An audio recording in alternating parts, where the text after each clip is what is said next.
So yo, Alun, Kasaka, this is Dishank Timble. Welcome back to the podcast. Today's podcast is gonna be really amazing. There's not gonna be Hindi. Sorry guys if you're watching for a Hindi podcast, but it's not gonna be Hindi because we have international friends over here from different countries traveling. I swear one has traveled 65 countries and one has traveled more than 35 countries. My lord, that's more than enough just for an introduction. Please put your hands together for tripology, right? Tripology duo. Tripology, yeah. Tripology duo. Please guys, introduce yourself. I love to know more about you. How are you and how is Mumbai for you? We love Mumbai so much. I'm Alan, one half of Tripology Podcast. We've been doing the podcast for about a year and a half now, something like that. Like you say, been traveling a long time. Mm-hmm. Thanks for having us, and thank you for accommodating us with the absence of Hindi. We need to learn more Hindi. No, it's fine. It's really fine because in India, if you'll see, people know more English than Hindi because every state knows has an English speaker. Yeah. But it finds itself difficult to speak in Hindi. If you'll go in South, people in South more likely to love to speak in English or their local language. It's Tamil or English or Kannadiga or English. It's Marathi, Hindi or English. It's like a primary language in India. Yeah. So it's completely fine. But yeah, your introduction is left, bro. Yeah, my name's Adam. I'm the other half of Tripology and originally from the UK as well as Alan. And yeah, we've been traveling around the world independently for the last 10 years. Oh my God. Just about 3.5 years ago, we met in Canada. Mm-hmm. It's a destiny, you can say, that you guys came together and now you guys are making a podcast happen. Yeah, there we go. We both left in about 2015. We had this idea independently to just start living a life on the road. And then, yeah, we did that for a number of years. And it was the pandemic that brought us together, really. Yeah, it was really difficult to travel in the pandemic, as I'm sure you know. So where were you in pandemic together? I mean, long story short, I'd been traveling for 4 years non-stop.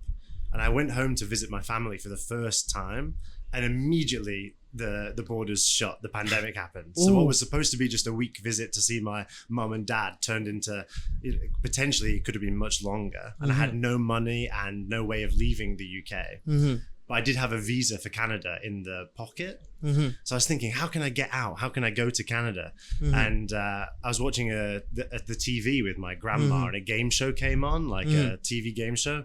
I applied to be on that, went on the quiz show, won the quiz show, and then used that money to fly to Canada.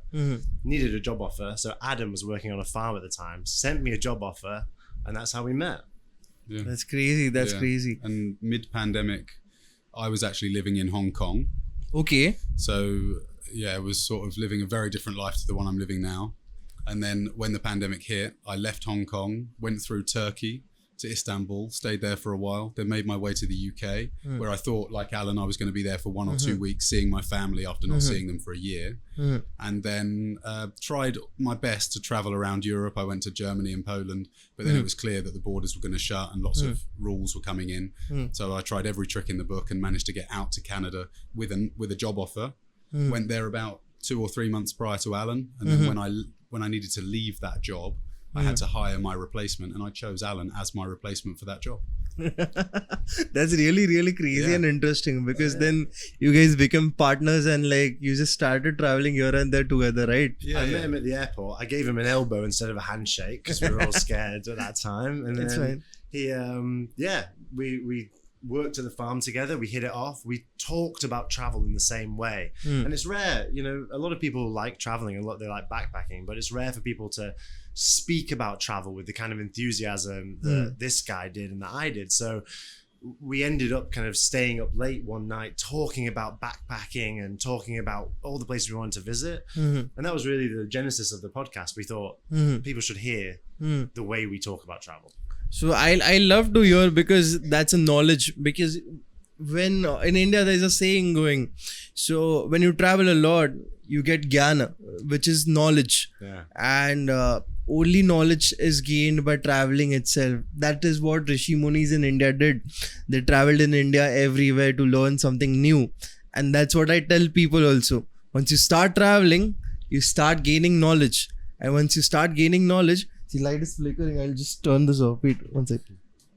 once you start gaining knowledge, there is a turning point in your life, and I think so that turning point was you guys meeting each other and then flourishing this into a broadcast, which is like really, really beautiful. And Mumbai was the part where you boomed out very easily and people connected with you. And I think so I like to hear more and more stories from you guys which you had. So what was the craziest part about traveling, and the jnana which I'm asking about, the nectar of the essence of traveling, the knowledge you gained?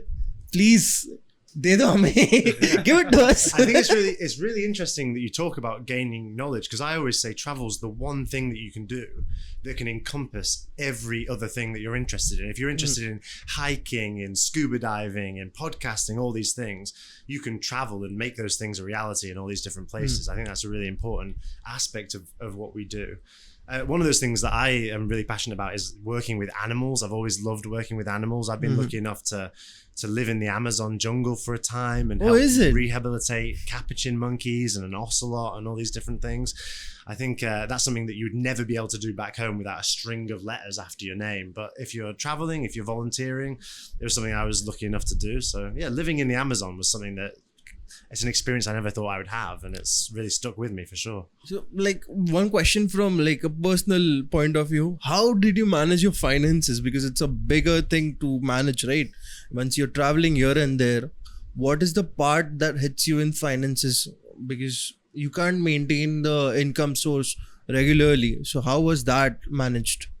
It's probably the biggest question we get asked, isn't it? Yes. We get asked all the time. And my answer to that is that naturally we travel very cheaply, and we also are prepared to work a number of jobs, or we have sort of working holiday visas available to us because we're UK citizens. But there are bilateral agreements with lots of different countries. So if you utilize these visas to sort of live and work and then save that money and then propel yourself onto the next country, whilst traveling very cheaply, there's also volunteer opportunities. I know you've got other ways in earning money. So it's if you know which tools and which methods you can use, you can actually travel as a lifestyle for a very long time. So you basically work in the city itself and like support your traveling. But even like rehabbing those animals in the Amazon, I was doing that in exchange for food and accommodation. So for that whole time, I wasn't spending any money. I was waking up at 6 a.m. and feeding capuchin monkeys, but I was like not spending money.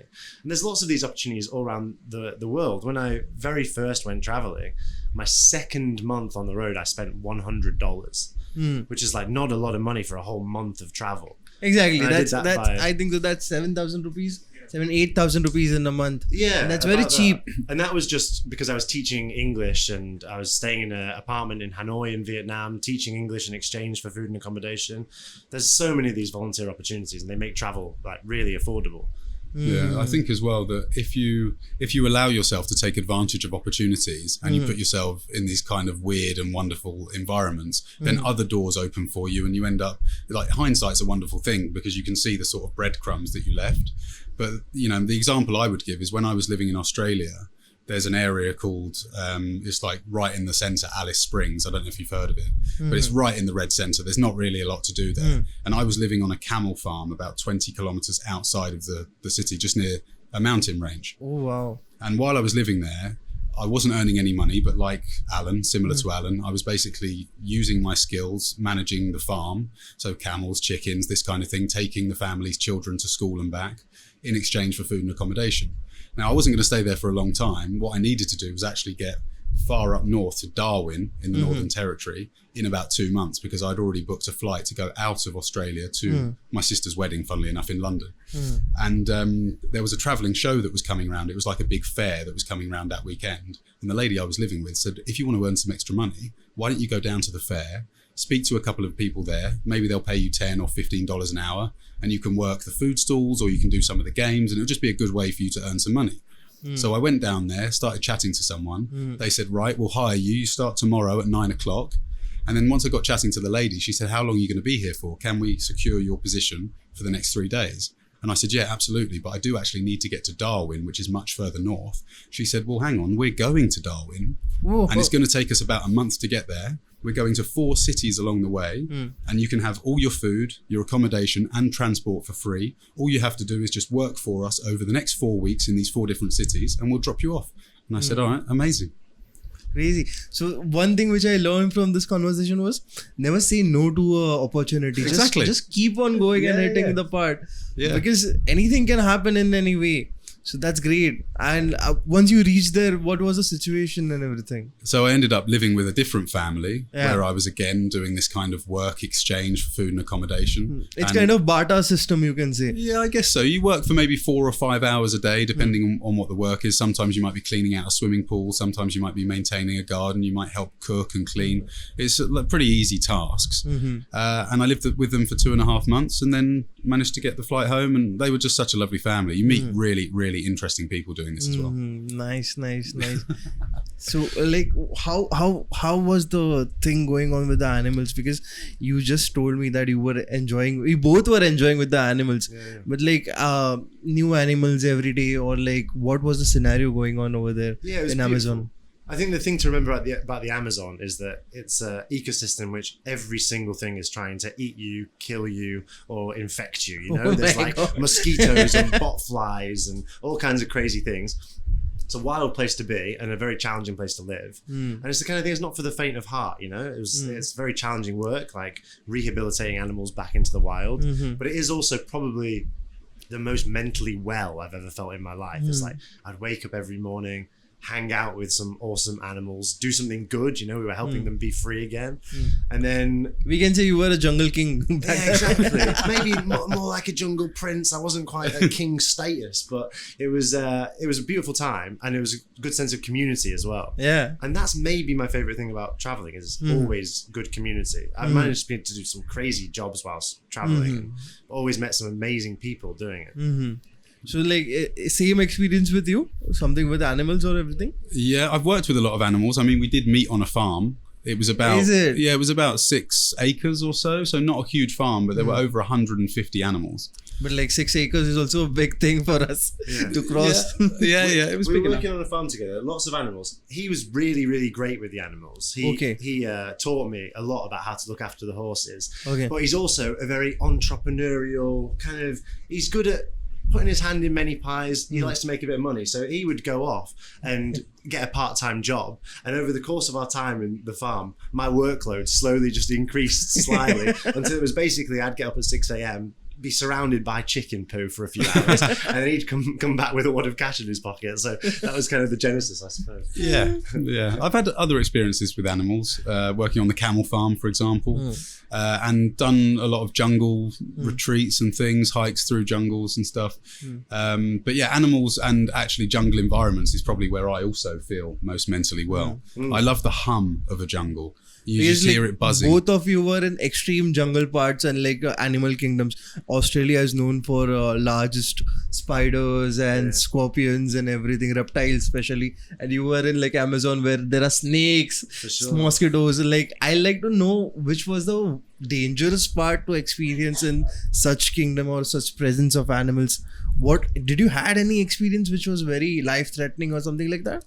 I mean, I feel honestly like my 10 years on the road has been littered with life-threatening experiences, quite frankly. I mean, just to name a few. I got stung by a bullet ant in the Amazon. Is it? It's the most painful insect thing. It wasn't necessarily life-threatening, but what it did was it was so psychedelically painful that I was up for 24 hours thinking about the future. And then, what else? I was on a train in Tanzania that's the track set alight going over a gorge. There was burning flames licking the rails of the train. You were basically in a Bollywood movie. Yeah, it feels a lot like that. Yeah, we both nearly drowned scuba diving, haven't we? Yeah. Where was it? I don't want to give scuba diving a bad name, but yeah, I it has nearly killed all of tropology. Yeah, that happened in Borneo actually. Yeah, so I nearly drowned in Borneo when I was diving on an island called Sipadan, 17 meters at a depth of 17 meters, which is quite far. My regulator came out my mouth, and I immediately started swallowing water. So I haven't done that many dives. I've probably done about 25, 30 dives, and I know that when I'm on land, the thing to do is bring your arm around like this. You find the hose, you put it back in your mouth, you purge it, you're breathing again, it's fine. But when you're 17 meters down and it's the last dive of the day, the visibility was really bad. I was incredibly tired. I'd already lost my dive guide and my dive buddy. So I just started panicking and I swallowed water. and I knew that I only had a matter of seconds to get to the top. So I kicked as fast as I could, and I came up to the top vomiting, and it was really, really awful. But I swallowed a lot of water. The Grim Reaper was like, not today. yeah. We've been evading him ever since. Yeah. He's always rocking up. But I did feel very threatened actually in Borneo when I was exiting the jungle. So there's an area called the Danang Valley, and I was exiting the jungle there. And about 17, 20 kilometers outside of the jungle camp that we were staying, we'd heard that there was a herd of pygmy elephants. So they are enormous animals, even though they're pygmy elephants. They're still very, very big, much bigger than a horse. The smallest elephant. Yeah, I know. Much bigger than other animals. Yeah, still an elephant. Bigger than humans, that's way enough. bigger, yeah. Exactly. We were driving out of the jungle, and there was a car of 4 of us with a driver, and all of us really wanted to see the pygmy elephant. So we were taking our time, and after about 45 minutes, we had kind of written off the idea of seeing these pygmy elephants because we'd basically reached the point in the jungle where we had told they would be, and there was no sign of them. So we were quite sad about that. But then we continued on a little bit further, went round the corner, down the hill. The sun was setting over this beautiful jungle canopy, and then we started to see some fresh elephant droppings. So we all slowed down, and the driver said, "I'm pretty sure there are some elephants here." And as we continued on, we went around another corner, and there were 17 pygmy elephants in the middle of the road blocking our path.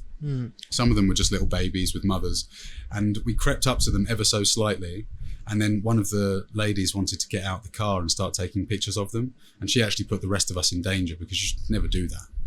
So she got back in the car, and we approached the herd very slowly, and then they split into the jungle either side, and we heard, have you ever heard an elephant roar? Through its trunk or its mouth? Yeah. I've heard it. I think we'd call it a parp, maybe. Is it really a parp? Yeah. But we were basically in the middle of this herd of elephants, and we had separated what's a baby elephant called? A calf. A calf elephant from its mother, who was on the other side. Oh man, she might get pissed. She was very pissed. We were in just a tiny little car in the middle of the jungle, where the road was about as wide as the car, and we heard the elephant roar. And I could have been and I could have been convinced it was a tiger. Yeah, right. It was so loud. So, even a pygmy elephant, louder than a trombone. It was so loud that it shook the car. It vibrated the car. And then the driver put his foot on it, and we headed out of there. But I was scared for my life, honestly.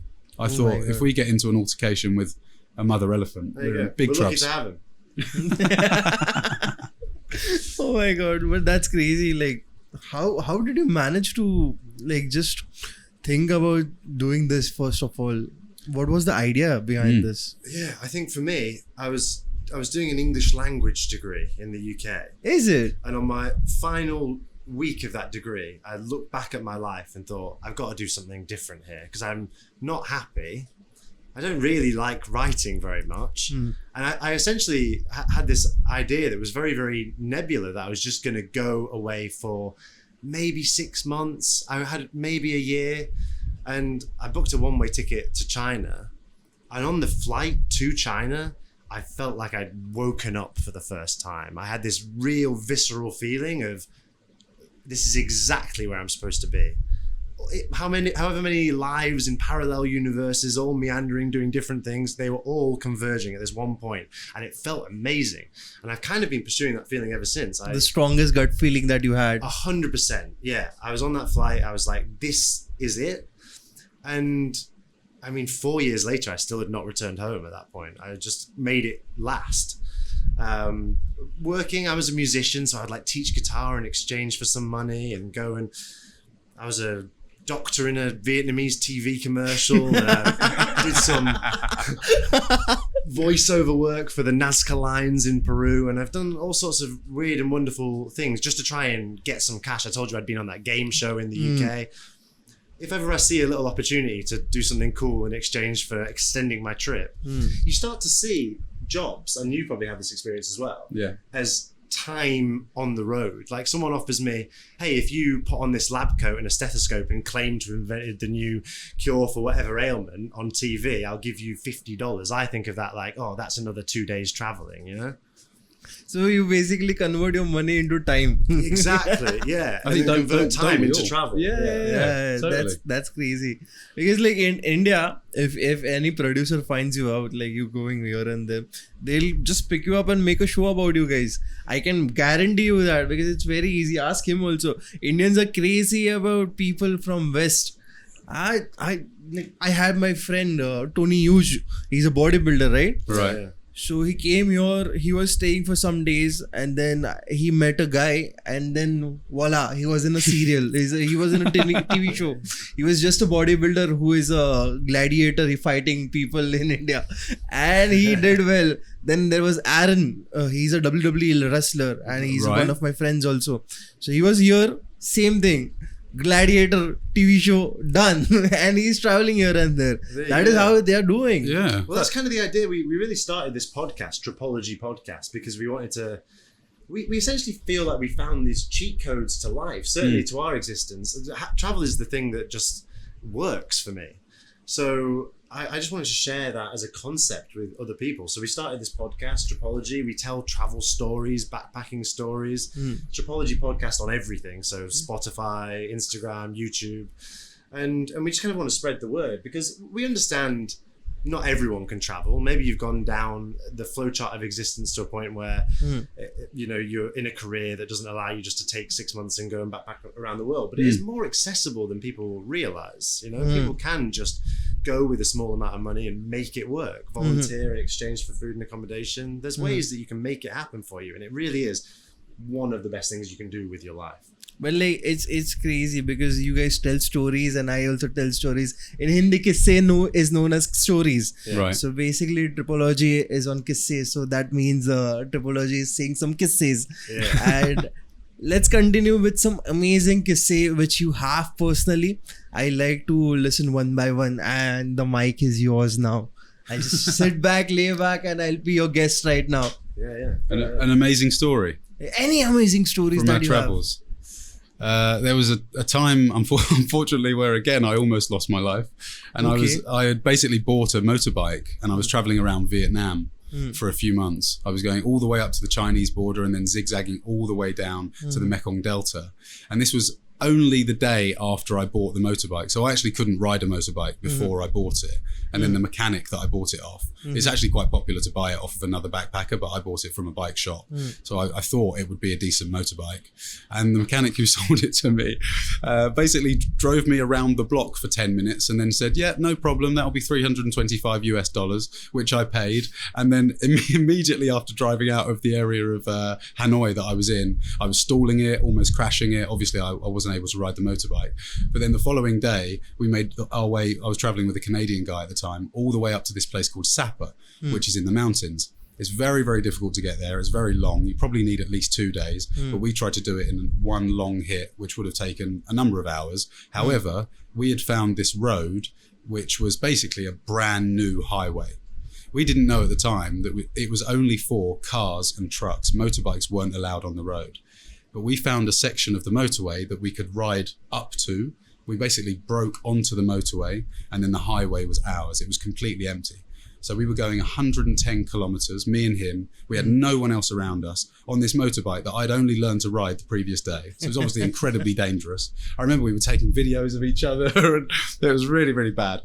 But then there became a point where usually when you enter these motorways, there's like a toll section, right? You have to pay to get onto the motorway. It's one of those. And I said to my friend Chase, there will become a point where we reach a toll road and we have to exit so that we can get up to this town. What do we do when we get to this toll road? Because we're going to have to either pay or maybe even pay a fine or have our bikes taken from us and impounded. We might even get arrested. And he said to me, that's no problem at all. There'll be a gate, basically, there'll be a gap where our motorbikes will fit through and whoever's in front of us, we just follow them and we'll just go straight through. So I thought that sounds fine. And then as I was driving around this corner, the sun was setting, the sun was in my eyes. It was a beautiful afternoon, but I remember going around the corner, I couldn't see that well. And then out of the sunset basically came this toll booth and there were 5 gates and there were a couple of cars going through. And then the motorbikes we were approaching at speed, about 100 110 kilometers an hour. That's very fast. Yeah, it's very fast. I slowed down because I was actually quite far in front of Chase. And I thought, I'm a really inexperienced motorbike driver. Chase was quite experienced. He'd been driving motorbikes since he was 12. But I thought, oh my goodness, this is me. It's got to be me that breaks us through. And on the right-hand side of the toll gate, I actually saw there was a barrier that was halfway across. And then there was a gap that I could fit my motorbike through. And just as I spotted it, 2 security guards ran out of their kiosks and started sprinting towards where I was going, waving their arms, saying, stop, stop, stop. And my heart was racing. I was really, really scared. And I thought, I've got to do this. I haven't got a choice because I don't want to get arrested, obviously, and have to pay a fine. So I sped up, started heading towards the gap. And then all of a sudden I heard some beeping, some honking, and stop from behind me. And I looked around, and Chase, my friend, was also telling me to stop.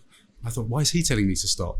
And then as I turned around, I hadn't realised, but just where the barrier was, there was actually a chain going across all the way to the other side. And I was heading straight for it. So I slammed on my brakes as hard as I could, and I smashed my head onto the tank of the motorbike, and I went under the chain, and it clipped my helmet. Oh my God. Yeah, it would have taken my head clean off. That's something like doom. We're lucky to have it. Because I haven't told my mum that story, obviously. now she'll know. Yeah, now she'll know. She listens to Kissey. Sorry, auntie. Yeah. So that was incredibly scary. And actually the end of that story was that I was so shocked that I stopped my motorbike, and the 2 security guards, they just walked over to the barrier, they dropped the chain, and they just allowed my friend to come through, who was at that point walking his motorbike. And then we rode for another 3 hours, and he didn't speak to me the whole way. Silence, full road was Oftentimes bureaucracy falls apart when someone nearly loses their head. Often you can get away with paying a toll fee if that's the case. Yeah, I was very lucky. I had a bit of a sore nose because I smashed my head into my motorbike's petrol tank. But you got hurt anywhere back? No, nothing at all. So the chain actually wasn't taut. It wasn't straight. It was like drooping.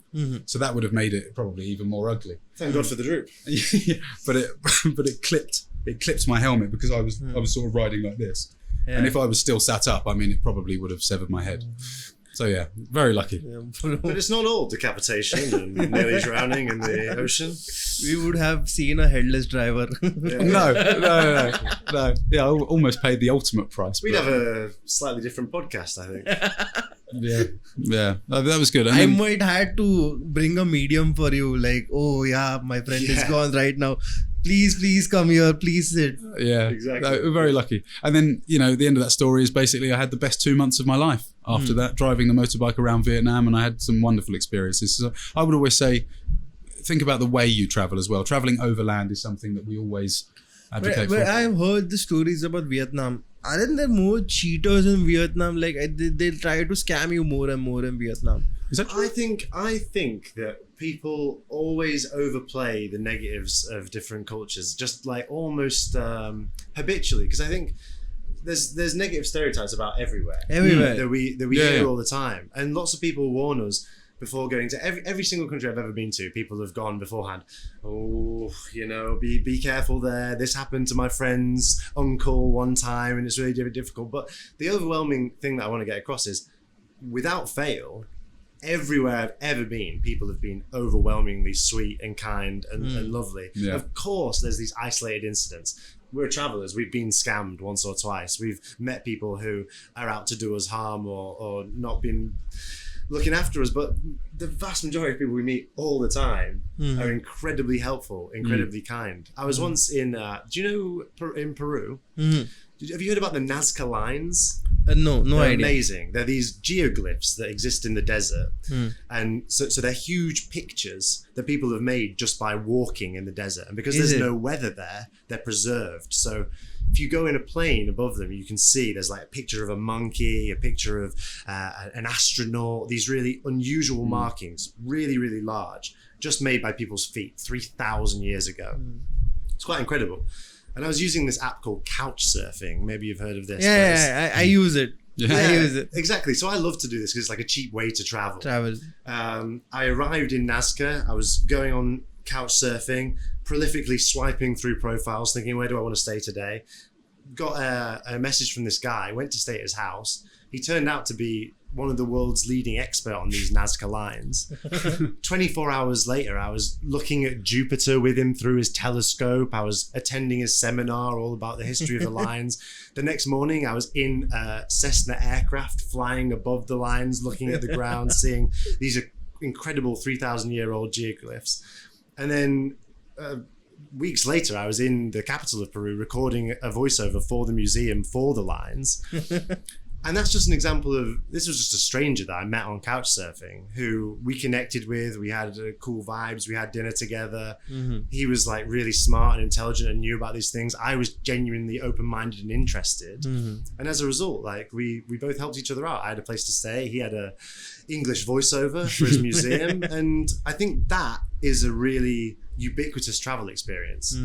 You have something to offer as a traveler because you are open-minded and friendly and kind, and the people you meet have something to offer because they have local knowledge and want to learn from you. So I think it's a cultural exchange. Yeah, exactly. That was what I was gonna say. There is a cultural exchange which happens, and for me, I'll tell you one of my experience where I was in Kasol, right?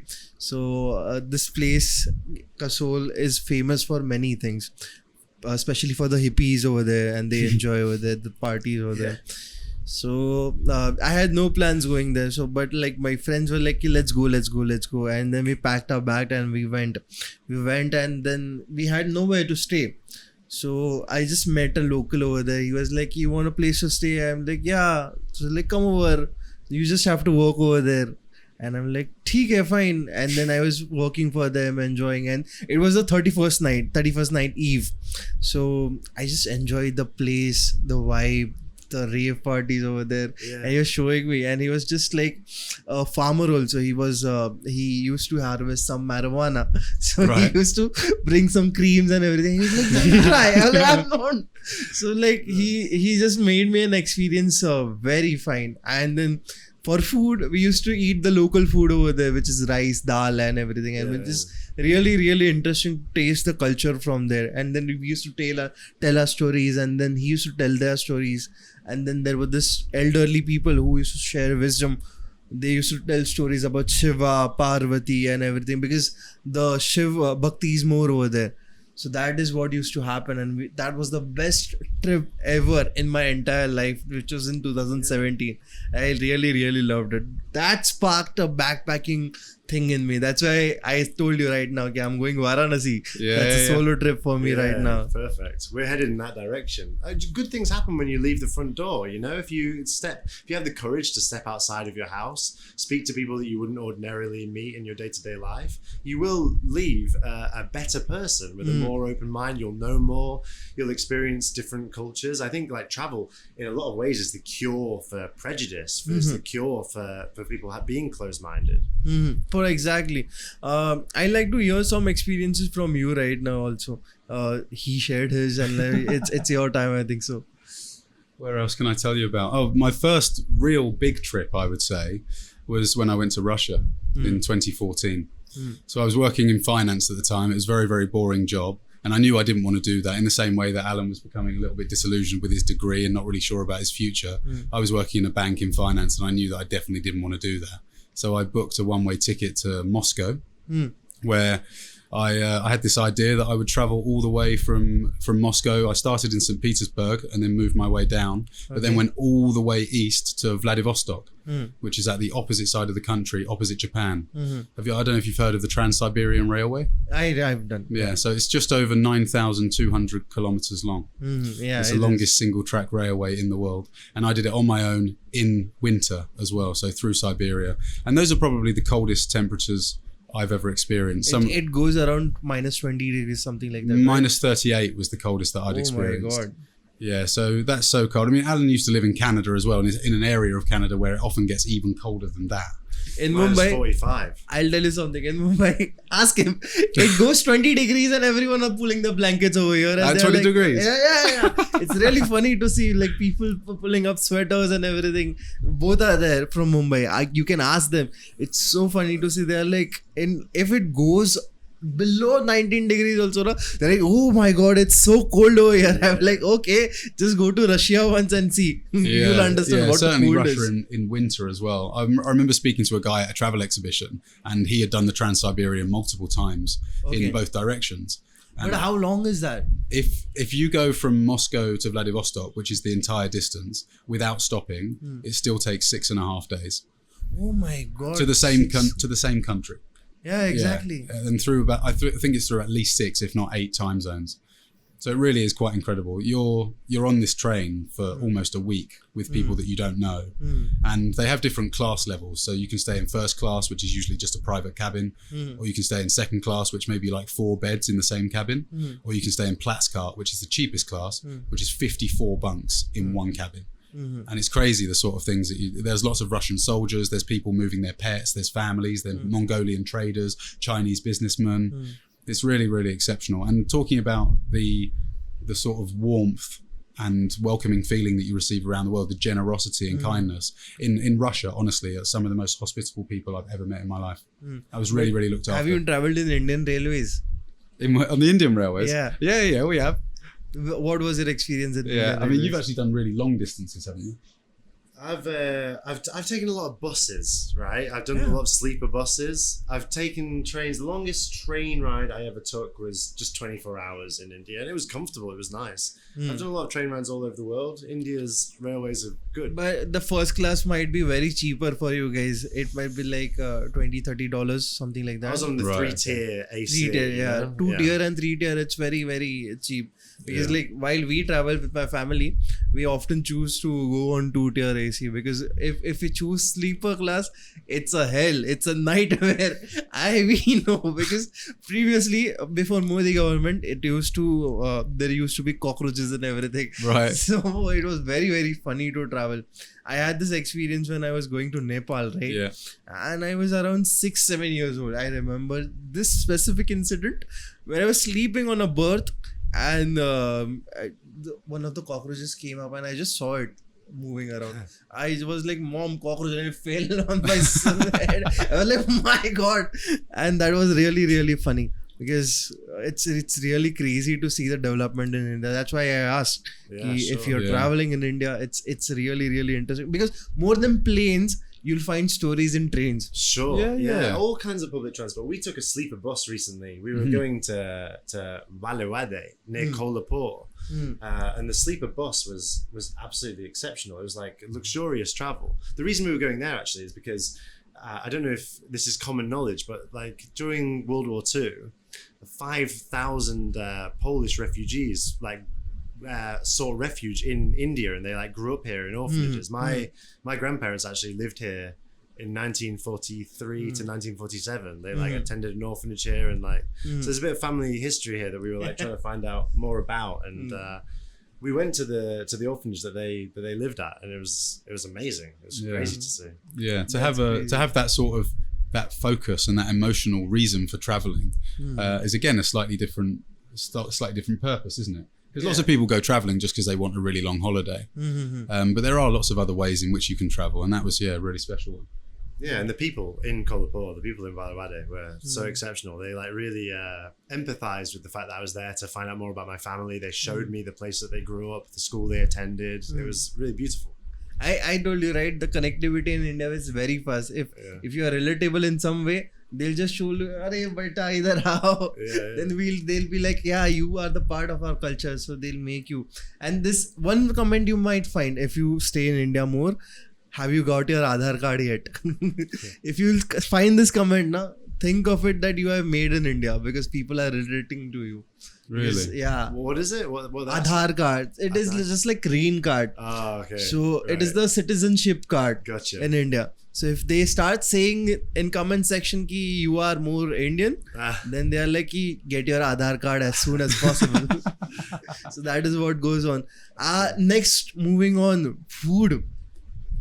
Yeah. Let's talk about food. Yeah. So you like the food that was given to you right now? Yeah, and talk about Indian hospitality. I mean, you served us some amazing food. It was really good, really beautiful.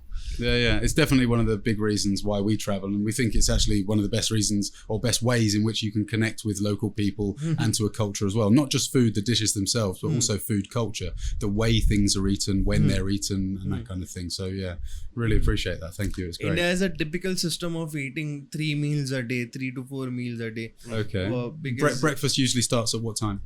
it starts around 7 a.m. Sorry, my bad. 7 a.m. So what it's in Maharashtra, there is known as kanda pohe. Okay. It's a typical dish over here. Then there is kotimbir vadi. Then there is something like normal pohe. Many things are there, but kanda pohe is a staple breakfast dish for every Indian house. When if you are going for a marriage ceremony, or if you're going to seek a bride, they'll have a ritual known as kanda pohe. So the bride will come with her gungat on. She'll serve you the kanda pohe and then ask you if you liked it. If you liked it, then it is nearly accepted as a relationship. You're gonna marry her. So What if you don't like it? then you might be like, Okay. yeah. Fair enough. So that is what goes on in Maharashtrian system over here. Okay. And if you say कि मैं kanda pohe का program के लिए गया था, so people understand that you are seeking bride over here. Oh, nice. You'll Yeah. write that down for me later. I Yeah, need to sure. remember it. But it is a more traditional arranged marriage system where your parents and your family go to visit a bride. Then afterwards, in 12 to 2 p.m, there are lunches going on. Lunch is basically what chapati is there, rice is there. If it is a non-veg day, so basically there are days. Yeah. There are days for vegetarian days and non-vegetarian days. You'll find it in every typical household. So Is it always the same days for the same different families? most of the families follow these days. Yeah. Thursday it's veg. All right. Monday it's veg, and Saturday it's veg. Right. Other than that, it's non-veg. Tuesday also is veg. Tuesday's veg. Yeah, Tuesday is also veg. So Wednesday, Friday, and Sunday, it's like non-veg day.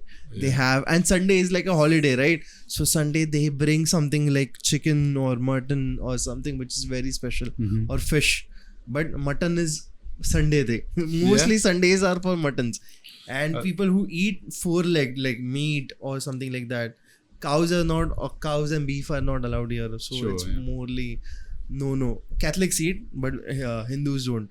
So what happens is Sunday family sits together, have their rice, curry, chawal and everything, and then they talk everything. Yeah. It's more fun.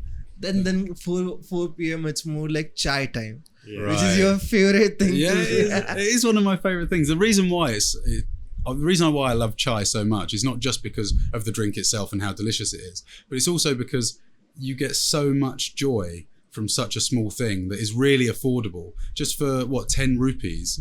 And I just love standing by the side of the road with the guys drinking the chai. It's just bang for your buck. I mean, I don't think there's anything better.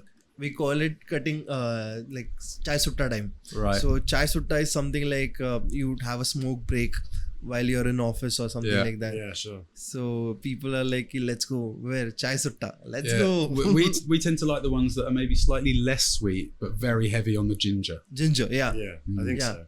So it's masala chai. Yeah, More sure. of, yeah. Because we have the misfortune of being from a country which the food culture is somewhat lacking, the food in the UK, we think that there's better food available elsewhere. At the risk of offending our compatriots, I think India has some of the best food in the world.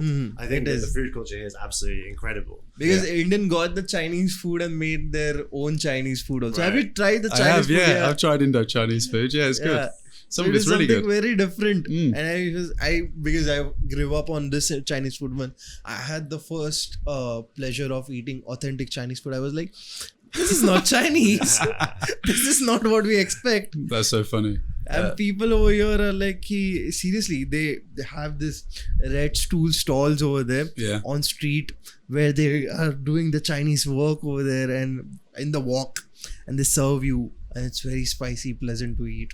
So what's the favorite dish that you had in India? My so favorite far? dish. Adam's Tripology's resident foodie, so oftentimes if we're in a restaurant, I'll just say, Adam, you order all the food. I'm just going to eat whatever comes, because he tends to make better culinary decisions than me.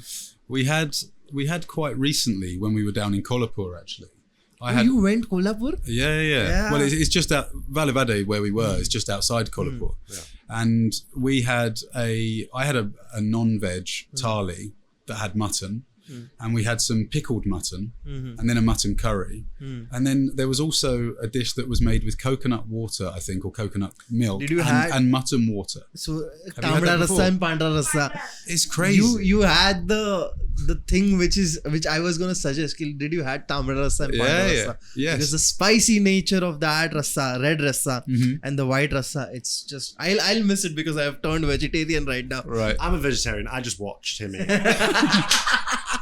High five for that.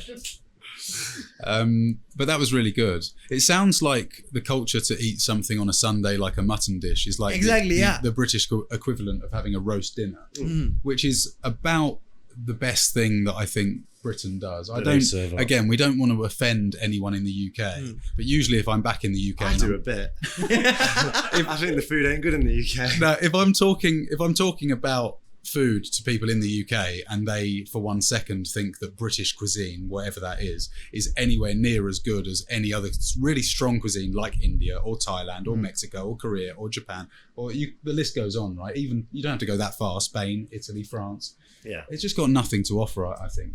I think if you had to choose one continent to eat from for the rest of your life, the correct answer is Asia. Yeah, that might be true. Because Asia serves you more flavors and more varieties of food. The diversity is crazy. Yeah, crazy. So, have you tried soul curry? I'd like to ask that. I don't think we have. No, say the word again. Soul curry. It's soul like soul. Oh, right. Okay. Soul curry. But it's for people from abroad. I say soul curry because it touches your soul. I think I need some of that. So if you go, as I suggested, if you go to the place known as Malwan Katta, tell them to give you soul curry. So we just say like that, soul curry. Soul curry, okay. So they'll understand what you're saying. So they'll give you a glass. Yeah. It will be a coconut water and kokum is known. I don't know what is kokum in English. Kokum. We know kokum. Yeah, we do. So they'll mix this thing and they'll give you. Once you have it now, oh my god, the flavors that expand in your mouth, you'll be like rejoiced after eating your meal because that is what is you can say it touches your real soul and makes you feel it's done.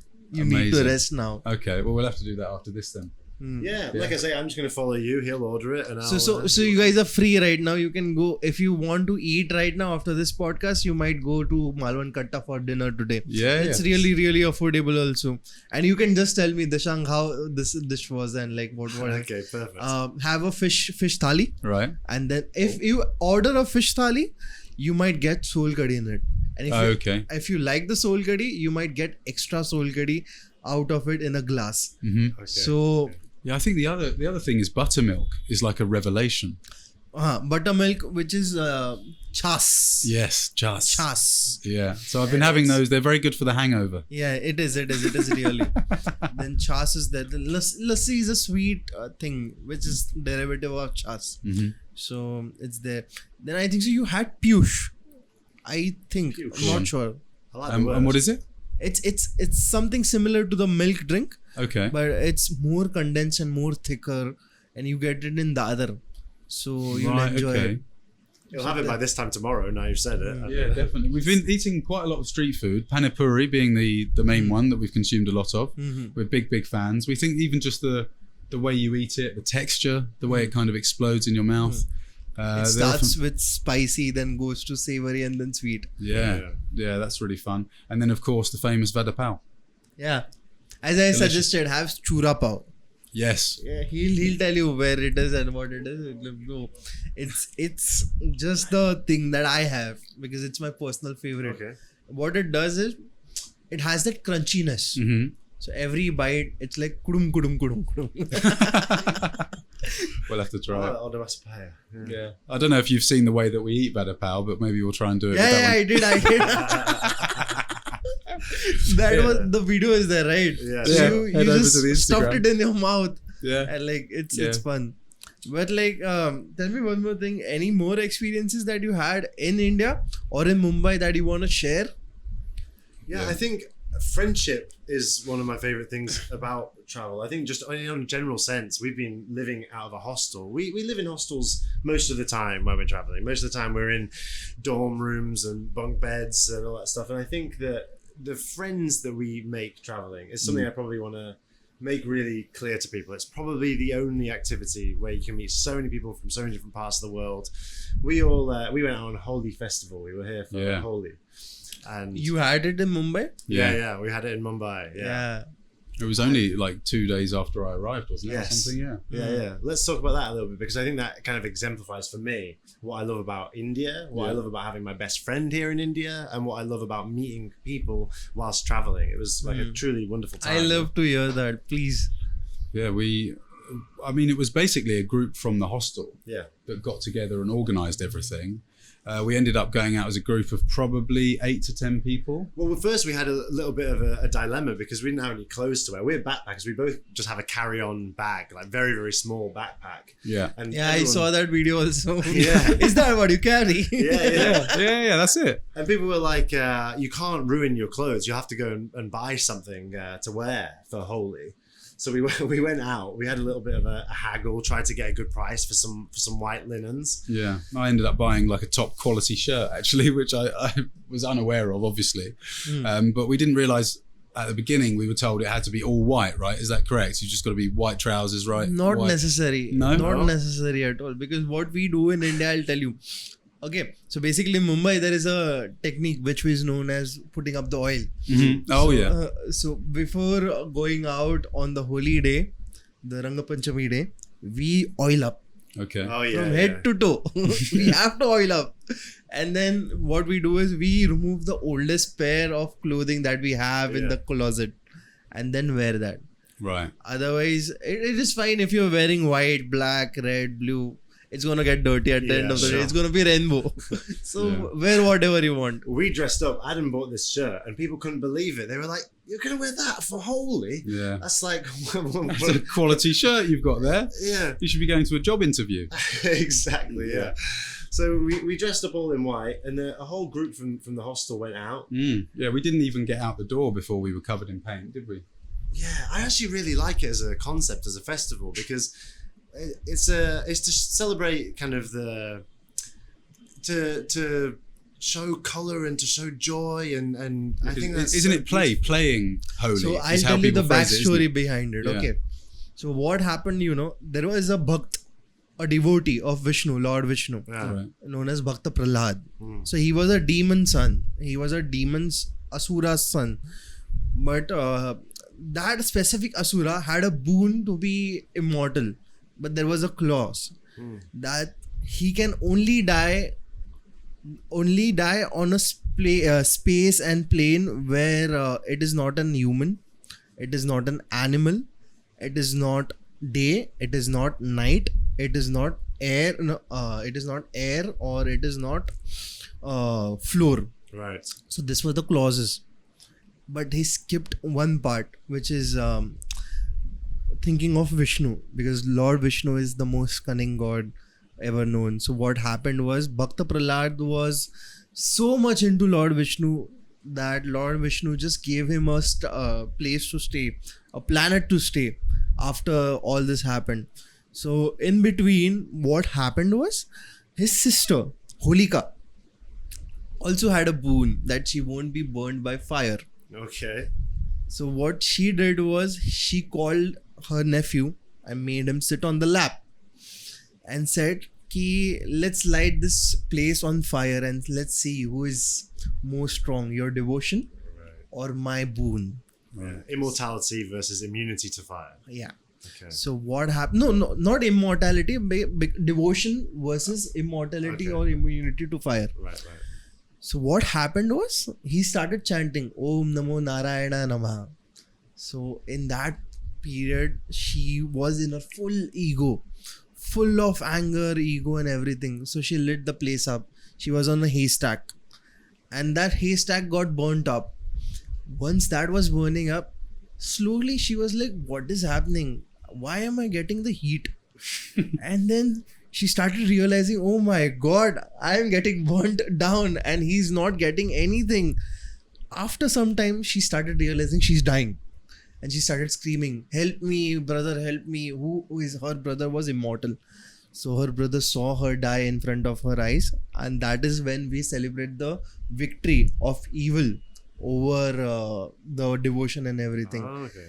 And second technical part is when you burn this haystack, think of it, the winters are over, the summers are coming. Okay. So what happens is it's a signal to everyone, and it's a celebration to call the summers in. Ki welcome, this is the heat period right now, and that is why everything gets burnt in the line or haystack, and that's the enjoying night before the play part where we enjoy the colors. Yeah, sure. So the night before, if you have seen it, there are places where haystack is made. By the side of the road. Yeah, you're right. Sorry, bonfires. So you might be and- confused, ki like what it is. So this is what the story is, according to Puranas. Right. So this is what happens exactly.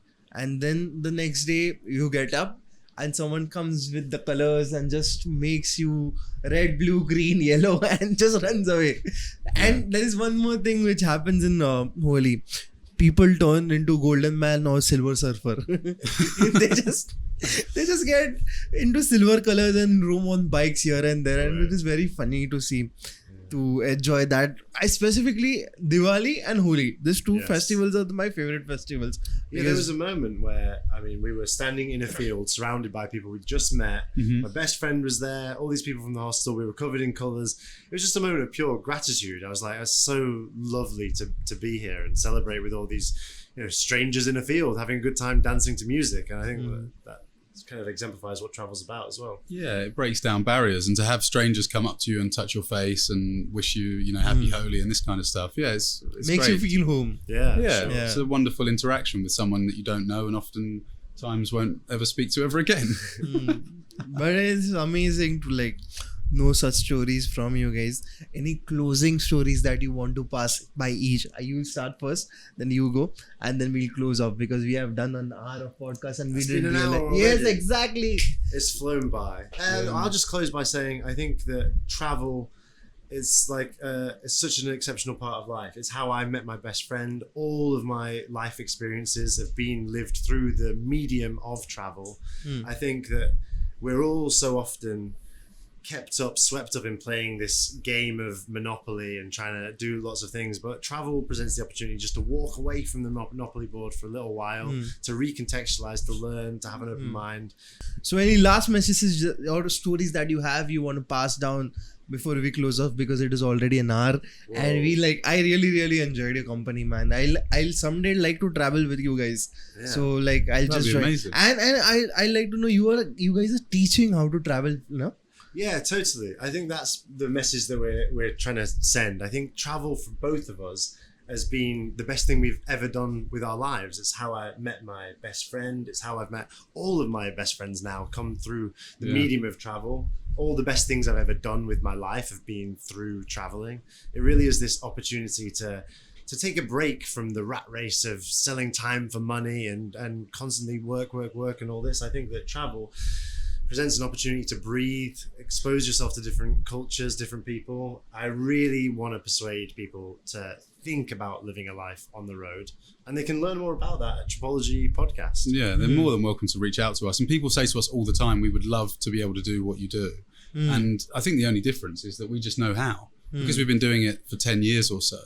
All they have to do is just use the tools and the methods that we've kind of learned over that amount of time. And they can just, yes, there's a bit of risk involved. You might have to make some tough decisions and sacrifice a few things. But if above all else you prioritize travel, it's absolutely possible for everyone. There's a saying in Hindi, risk hai to ishq hai. That means if there is risk, there is love. Yeah, exactly. Lovely. And that's not to say that travel is for everyone. There's obviously people who won't be able to travel for whatever reason, whether that's financial, family, all that stuff. But if you think maybe you want to give travel a try, we have tripologypodcast@gmail.com. You can send us a message. We reply to each and every one of those personally. And we've got the show, which we tell travel stories. Maybe we can inspire people to travel for themselves. That's cool. But before closing off, I like to ask some questions. Okay, which is the favorite country till now you had an experience in? Favorite country? It's an impossible question to answer because we've been to so many. I always say Bolivia is one of my favorites because it has the salt flats at Uyuni, which is like a reflection of the sky. It's got the Amazon there. It's probably my favorite ever. Yeah, I'm going to choose the country where I think I was the happiest, and that is Hong Kong. I was very lucky to live in Hong Kong for just under a year, and I was living a pretty crazy life when I was there. I was in like my late 20s, single, having lots of fun, doing a really cool job with cool people. And now I almost feel like Hong Kong might be changing over the last year or two. It's maybe slightly different to what it was before. So yeah, I've got very, very fond memories of Hong Kong. I like it a lot. Cool. But thank you for joining in, guys. Like, I hope you love the podcast. I hope that you love the discussion and conversation that we had, and it was really, really great experience to host you guys at my place. As I said, this is your house. You can come anytime you want. You can ask me any questions in future that you have, or like just if you land in Mumbai, you have a family here right now. So you just be like, "Are Timble, come." So I'm just there. Thank you so much. So that's the love that I have for you guys, and thank you for watching. I hope you like the podcast. अगर आपको पसंद आया रहेगा तो make sure that you like, share, subscribe, जो भी करना है वो करो. And if you want to listen to their podcast, it is in the description down below. You can just go and check them out. They do crazy reels also, which is something really, really crazy. Have you experienced cutting your hair on a street? I cut his hair in a hostel toilet. Yeah, and there is a reel about it as well. Yeah, check that out. But yeah, maybe that's what we should do. I'm happy. I do need a haircut at the moment, and I look forward to having one of those street barbers cut my hair. That would be quite cool. So you might find it in Dadar or something like that. Yeah. Oh, there's many around, aren't there? Yeah, there are lots of them around. It's just everywhere, and you might get it in like what, $1? $1. Yeah. Wow. $1 or $2. Yeah. That's it. I mean, over the next couple of months as well, we are going to be traveling around northern India together. So a lot of the content we're going to be releasing is all going to be focused on our travels and adventures around northern India. So if people want to check it out, then follow us. I hope to see you guys if I'm traveling, and let's I hope we clash. Yeah, come traveling with us. We'll give you some tips about backpacking and get on the road. Yeah, help carry your equipment and stuff. Yeah. This is not possible, but I'll just carry my cameras. That is enough. Wicked. Yeah. Sure, we look forward to it. But guys, thank you for watching. Thank you. And if you liked it, as I said, if you liked it, you know what to do. Unless and until you want to come on the podcast, you can just mail me, DM me, or do anything that you want. I am there to talk on the Instagram app, and then DMs also and mails also. So if aapko or if anyone that wants to come on the podcast, it is very, very easy. You just have to reach, and our team members are there to talk to you, and it's really, really great to host you on Kissey. But if you want to buy membership, it starts from 89 rupees onwards. And if you want to listen on Spotify, make sure that you give a 5-star rating. And if you're listening on any other platform, make sure that you follow and comment down below and give a specific rating according to your taste and likings. But until then, bye bye, Shabak hai, take care, whatever it is. Peace out. Signing off, Dishank Timble. Ram Ram. Thank you so much.